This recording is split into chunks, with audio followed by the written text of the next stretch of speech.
if you looked at our two earliest manuscripts, or two of our earliest manuscripts, they would disagree. Two early closely related manuscripts would disagree between 6 and 10 times per chapter. Well, there's 260 chapters in the New Testament, so you calculate that out. We've got at least 2,000 differences among the manuscripts there, just among two manuscripts. Now you start adding others, and the differences get to be enormous. So we have to do textual criticism because of the disappearance of the originals and because of the differences among the remaining manuscripts. Well, when you think about the quantity of variants, I'm doing this chart here to show you approximately how many words we have in the Greek New Testament. There's approximately 140,000 words in the original text of the New Testament.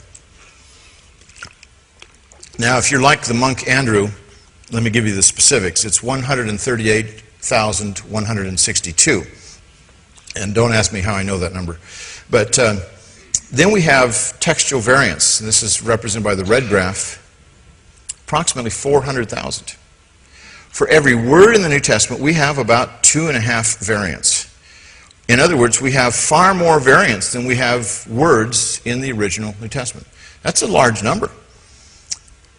And if this is all the data we had, it could be very discouraging for us to think we could go back to the original. Well, it looks like my time's up. Shall we close in prayer? Or do you want to hear the rest of the story? You'd like to know more. When you hear this from liberal scholars, this is what they camp on, is the quantity of the variants. We're going to show you how important those variants are, which is what they know. They're just not telling you the whole thing.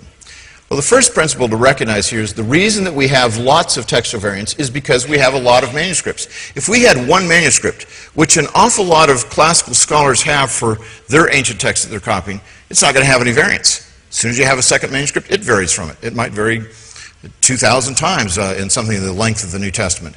But the more manuscripts you have, the more variants you have. So having more variants is not necessarily a bad thing. As a matter of fact, ever since the 17th century, scholars have said the more manuscripts we have, the more we can trace the genealogical relationship of those manuscripts to each other, and we can say, oh, this mistake, they got this from this group of manuscripts, which got it from this group, and we can trace it back. So the more manuscripts we have and the more variants we have, it actually helps us to get back to the original wording rather than detracting from it. What New Testament scholars actually have is an embarrassment of riches.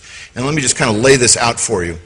Among Greek manuscripts, we have over 5,700 that are known to exist today. 5,786 to be precise as of January 14th. So I'm related to Andrew. And several of these, my institute, the Center for the Study of New Testament Manuscripts, has actually discovered in the last few years. We've discovered close to 80 manuscripts, and the institute that is kind of the keeper of these manuscripts in Münster, Germany, is behind in cataloging our discoveries, but it's really exciting to see what's going on. So we actually have more than 5,800 manuscripts. They just need to get caught up on the cataloging. That's an awful lot of manuscripts for the New Testament. Now, to be sure, most of these don't have the whole New Testament in them. As a matter of fact, we have 59 manuscripts, and that's it, that have the entire New Testament in them among Greek manuscripts. 1% of all our manuscripts have the whole New Testament. But that doesn't mean that all of them are small fragments. We do have some manuscripts, especially the earlier ones, that are fragmentary. But the average-sized New Testament manuscript is 550 pages long. 550 pages. That's a pretty good-sized manuscript.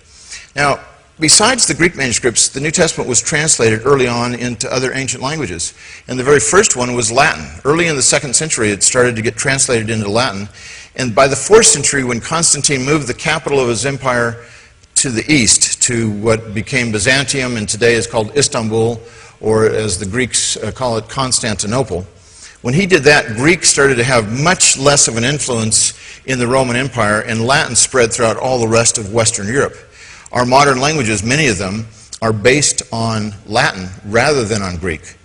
Greek, in fact, has no children, but Latin has Romanian, it has Spanish, Italian, French, other languages like that, and even English through French.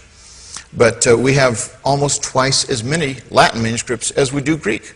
So that's why, because Western Europe was much, much larger than the area where Constantine had control. Now, if we didn't have these Greek manuscripts or these Latin manuscripts, we'd still have the entire New Testament multiplied many, many times in other ancient versions or other ancient translations. The New Testament was translated into Latin. It was translated into Coptic. Coptic is, by the way, a bizarre language and very, very hard to learn. Coptic is Egyptian hieroglyphics that is put into Greek letters. And when you learn the verb forms and you realize for every verb there's 33 different forms, that's when most people quit Coptic. And that's why I was in the largest class of Coptic in the world a couple of years ago. There were 10 students. That's the largest class in the world for this language. So not too many scholars venture into Coptic very much. But Syriac and Georgian and Ethiopic and Armenian and even Arabic and Hebrew and Aramaic manuscripts and Old Church Slavonic, languages you've never heard of before, and there may be only 4 or 5 scholars in the world who can still read those languages, but we have these ancient versions. Altogether, we have at least 5,000 to 10,000 manuscripts of the New Testament in these ancient versions in handwritten manuscripts before the time of the printing press. Now, altogether, that means we've got between 20 and 25,000 manuscripts of the New Testament that exist today. That's a remarkable number, and I'll show you how remarkable it is when we do some comparisons. But let's say overnight you had a magic wand and you could wipe out all of these manuscripts, and you could just destroy all these copies instantly. Would we still be without a witness? Well, first of all, there are some scholars who have memorized the entire Greek New Testament, and I think they would count as a witness where they could reproduce it. But more importantly than that, we still have what's called church fathers, patristic writers, ancient bishops and archbishops and elders and deacons who wrote commentaries and sermons on the New Testament. And there's a place in Germany where they have been tabulating these quotations from the New Testament. A few decades ago, they came up to over 1 million quotations from the New Testament by these church fathers. Over 1 million quotations. Now, there's just under 8,000 verses in the New Testament, so to have over 1 million quotations means we've got the whole New Testament duplicated many times over in these patristic writings. Is this starting to look like an embarrassment of riches to you? Like, gee, how do we get through this? As Ken said, there's about 24 textual critics in the world who work on the New Testament, so we've got great job security in looking at all this stuff. Let me give you a comparison to other ancient literature, because you probably don't know or didn't know about this information, but let's compare it. We want to make sure that we're fair in our comparisons. In fact, I'm going to stack the deck against the New Testament.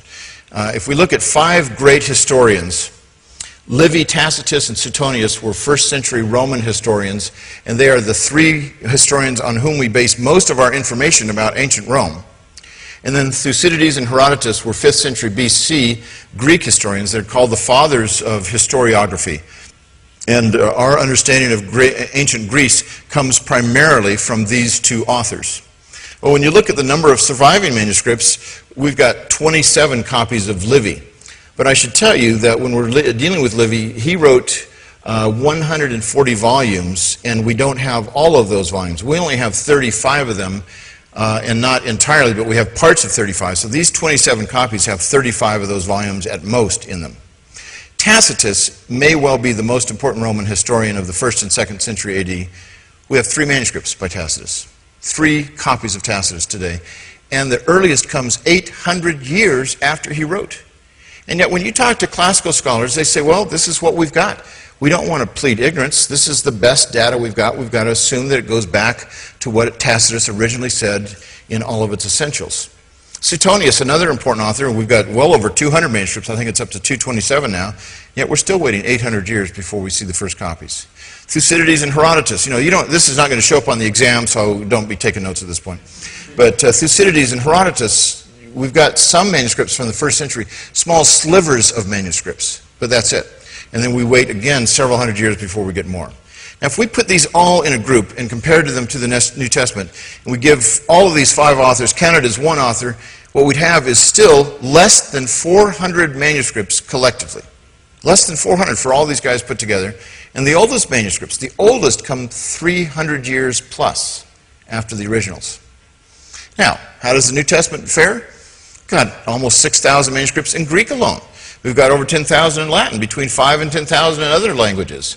And we have 1 million quotations in the Church Fathers. And the earliest dates? Well, our earliest fragment, it's just 5 verses, I'll show you a picture of that later, comes from within decades of when the New Testament was written. It's written somewhere between AD 100 and 150. That's a remarkable difference, folks. We have an embarrassment of riches. We have far more manuscripts for the New Testament than we do for any other ancient literature. And we have dates of these copies that come earlier than virtually all ancient literature. Well, let's compare the New Testament to, say, the average classical author to give a more reasonable comparison. The average classical Greek writer has less than 20 copies of his writings still in existence, and we're waiting half a millennium before we see any of them. If you stack them up, if we could get all those copies of one author, stack them up, it would be about 4 feet high. Now, how high do you think the stack would be for the New Testament manuscripts? Would it hit the ceiling? Any guesses? You guys are really quiet. Are you out there?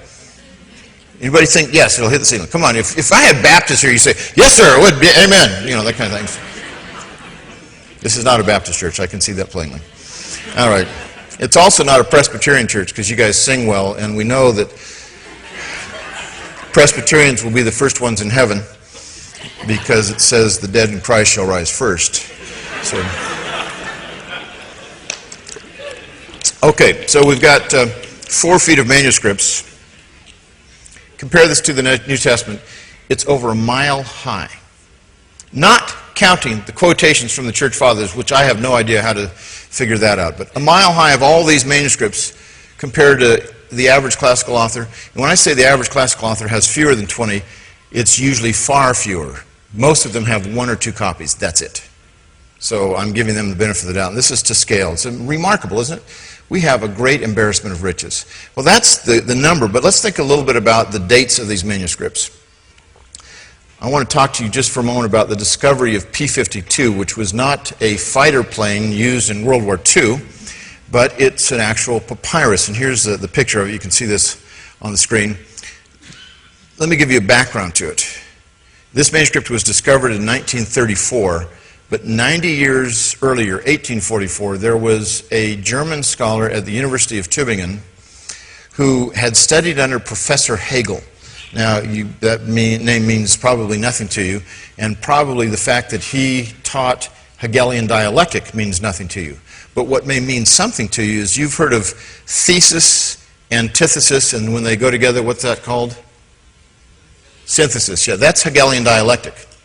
Well, Professor Hegel taught F.C. Bauer in Tübingen in the mid-1800s, and Bauer applied this dialectic to the New Testament. Here's what he said. He said, you have Peter's form of Christianity, which is a very Jewish form of Christianity. That was the thesis. Then there's the antithesis, which is Paul's form. These two guys are butting heads against each other. They're completely contrary to each other.